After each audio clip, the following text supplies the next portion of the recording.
जलन।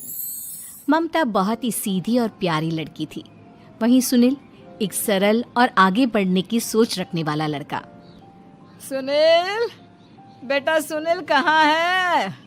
अरे जरा एक गिलास पानी तो दे दो। हाँ माँ, अभी आया।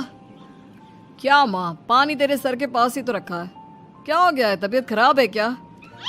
अरे नहीं नहीं, वो उठने का मन ही नहीं कर रहा था, तो देखा ही नहीं। वैसे क्या कर रहा है? यहाँ बैठना मेरे पास। माँ पढ़ रहा था। वो कहना नौकरी में तो वक्त नहीं मिलता, अब ऑफिस से घर आकर ही तो वक्त मिलता है। अच्छा अच्छा ठीक है, पढ़ ले जा बेटा। सुनील पढ़ लिख कर और आगे बढ़ना चाहता था, लेकिन माँ की तबीयत खराब देखकर सोचता है कि शादी ही कर ले। कब तक माँ का ख्याल वो अकेले रख पाएगा? तो एक दिन, माँ ये ममता है, मैंने इससे शादी कर ली है। तुम्हारी तबीयत भी ठीक नहीं रहती, तो मैंने सोचा शादी कर लेता हूँ। घर संभालने वाली और तुम्हें संभालने वाली कोई आ जाएगी तो अच्छा रहेगा। माँ अचानक से सामने बहू देखकर हैरान रह जाती है। बेटा ये क्या बात होती है? न बैंड, न बाजा, न दहेज, न शगुन, ऐसे कैसे बहू आ गई? माँ तू तो जानती है मैं नौकरी के साथ पढ़ाई कर रहा हूँ, तो कहाँ से इतना पैसा बचा पाता कि धूमधाम से शादी करता। वैसे भी माँ, लोग तो आकर खाकर निकल जाएंगे, इसलिए बस वैसे ही। माँ जी, मैं आपका ख्याल रखूंगी। वैसे भी ये आगे की पढ़ाई कर रहे हैं, अच्छा कुछ कर गए तो सबके दिन फिर से अच्छे आ जाएंगे। सास को ममता की बात ठीक तो लगती है, लेकिन मन में कहीं ना कहीं लगता है कि कहीं बहू बेटे को लेकर फुर्र ना हो जाए और फिर तो वो रह जाएगी अकेली। बेटा देख, मेरा जो कुछ भी है वो सुनील ही है, और सुनील का भी अब इस दुनिया में मैं ही हूँ और कोई नहीं। क्या सुनील? बिल्कुल माँ, लेकिन आज से ममता भी मेरे जीवन का अहम हिस्सा है, जैसे तू है। सास को बड़ा बुरा लगता है कि उसकी सल्तनत में कोई और हिस्सेदार कैसे हो सकता है। कैसे कोई और उसके 30 साल के बेटे की जिंदगी में अचानक से आकर बराबर का हिस्सेदार बन सकता है। देख बहू, मैं भले थोड़ा बीमार रहती हूँ, लेकिन इसका मतलब यह नहीं कि घर की चीजों में मेरा कंट्रोल खत्म हो गया है। मैं आज भी इस घर की रानी हूँ, समझी? बेटा सोचता है कि ये माँ को अचानक से क्या हो गया। कल तक जो माँ कहती थी कि जिंदगी का कोई भरोसा नहीं, वो अचानक से जंग के मैदान की झांसी की रानी कैसे बन गई? माँ क्या हो गया है? सब ठीक है ना? अचानक कैसी बात कर रही हो? ममता का आज पहला दिन है, स्वागत करो उसका। आसपास की आंटियों को बुलाओ, नई दुल्हन की मुंह दिखाए करवाओ। खैर, सास होने का फर्ज निभाती है और बाद में एक सहेली के साथ बाहर निकल जाती है। क्यों री बताया नहीं कि बेटे का ब्याह कर रही हो? वैसे तो सारा दिन हम ही में घुसी रहती हो। अरे मुझे भी तो अभी पता चला, यूं अचानक सर पर लेकर आ गया। कहता है बहू है माँ तुम्हारी, अब इसको भी इतना ही मैं प्यार करता हूँ जितना तुझे करता हूँ। लो जी, ये क्या बात होगी? क्यों इतना प्यार करता है? अरे माँ का प्यार तो ज्यादा होता है। अब उसको तो कोई दूसरा पति मिल सकता है, लेकिन तुम ही बताओ, क्या माँ की ममता किसी और की हो सकती है? ना जी ना, बेटे को समझाओ ये बात। अरे क्या समझाऊं, मुझे तो खुद ही समझ में नहीं आ रहा कि क्या हो रहा है। जो बेटा कल तक माँ माँ करता था, अचानक से बीवी बीवी का राग आलाप रहा है। देखा, उसकी भी ना सुंदर और जवान है। सुंदरता के आगे तो एक से एक नहीं टिके, तो तेरा बेटा किस खेत की मूली है? सास को भी समझ में आ जाता है कि बहू की सुंदरता के आगे माँ का प्यार किसी काम का नहीं। उधर बीवी, ए जी, अम्मा जी सहेलियों को छोड़ने गई थी, अभी तक आई नहीं, हम देख आए क्या? अरे रहने दो ना, आ जाएंगी। कहाँ जाएगी, उनकी आदत है, एक बार जाती है तो पूरी पंचायत खत्म करके ही आती है।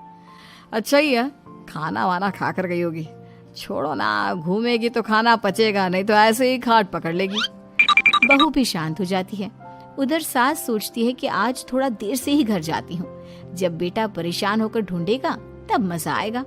बीवी को खुद ही पता चल जाएगा कि माँ के आगे उसकी दाल नहीं गलेगी।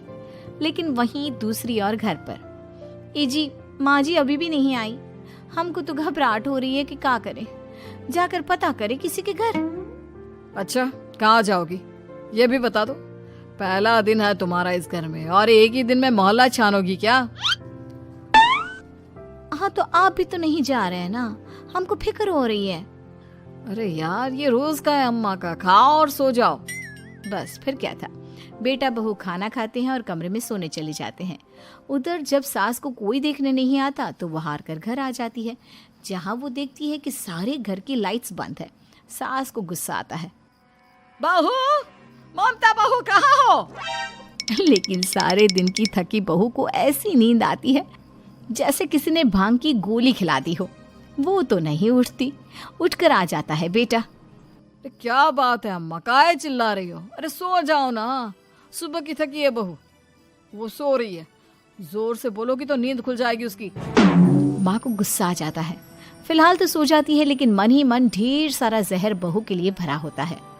सुबह बहू चाय बना रही होती है कि सास धीरे से गैस तेज कर देती है, जिससे चाय का बर्तन जल जाता है।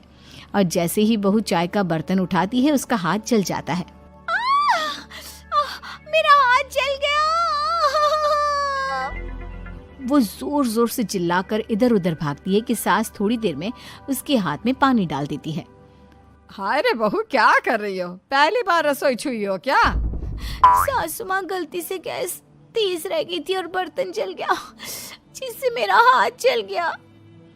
हाय रे, कितना गंदा दाग। छी छी छी छी, मुझे तो उल्टी आ रही है तेरा गला हुआ मांस देखकर। तू ना मुझे अभी साथ से खाना मत लगाना। बहू भी खुद का हाथ देखती है तो उसे भी रोना आ जाता है। कुछ दिनों के बाद सास की सहेली आती है। बहू चाय बनाकर लाती है। उसके जाने के बाद सहेली कहती है, बहू की सुंदरता ऐसी है कि कोई भी दीवाना हो जाए। वैसे तेरे बेटे का क्या हाल है? अरे वैसा ही है, बहू के पीछे लट्टू। क्या करूं, कुछ समझ में नहीं आ रहा। मैंने तो बहू के चेहरे पर दिवाली के पटाखे की चक्री फेंक दी, उसका पूरा चेहरा जल गया। अब देखो ना रही सुंदरता, और ना ही अब मेरा बेटा उसे पूछता है। अरे अब तो वो उसे छोड़कर दूसरी भी देखने को बोल गया है मुझे। बहू सारी बात सुन रही होती है।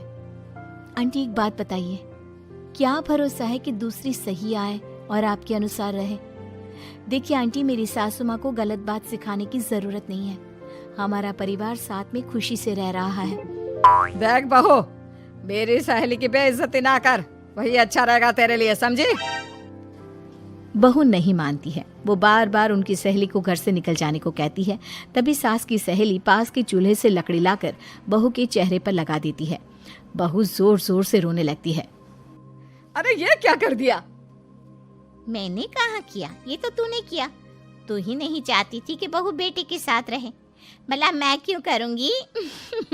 मैं तो चली, निपटो अब। बहू रो रही होती है, दर्द से चिल्ला रही होती है, लेकिन सास उसे डॉक्टर के पास नहीं ले जाती।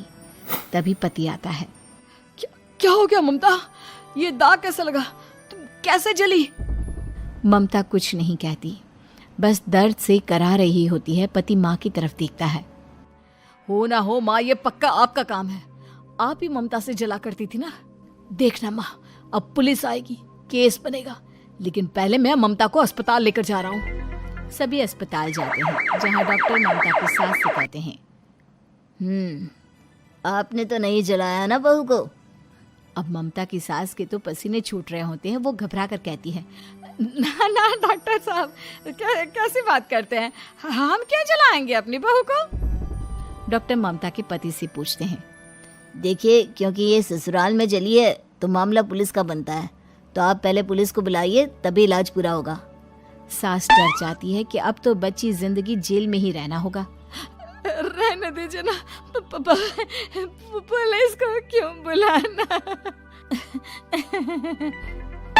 सारी हंसी खत्म हो जाएगी जब पुलिस के डंडे पड़ेंगे। बहू को जलाना भले ही बहुत आसान हो, लेकिन उसके बाद सारी जिंदगी जेल की हवा खाना। सास डर जाती है। पुलिस आती है। पास लेटी दर्द से करा रही ममता स्टेटमेंट देती है। तो क्या हुआ था? कैसे जली आप? ममता पास खड़ी सास को देखती है। बेटी बताओ, कैसे जल गई तुम? ओए, काका का किरण वाली शाहरुख, चुप, बिल्कुल चुप। सास चुप। सभी इंतजार करते हैं कि ममता क्या बोलेगी। जी मैं खाना बना रही थी, लकड़ी उड़कर मेरे ऊपर गिर गई और मैं जल गई।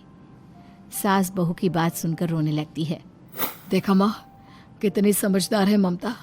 ये चाहती तो, हाँ बेटा, ये चाहती तो मैं आज जेल में होती। मुझे माफ कर दे, मैं आगे से अभी कभी ऐसा नहीं करूंगी।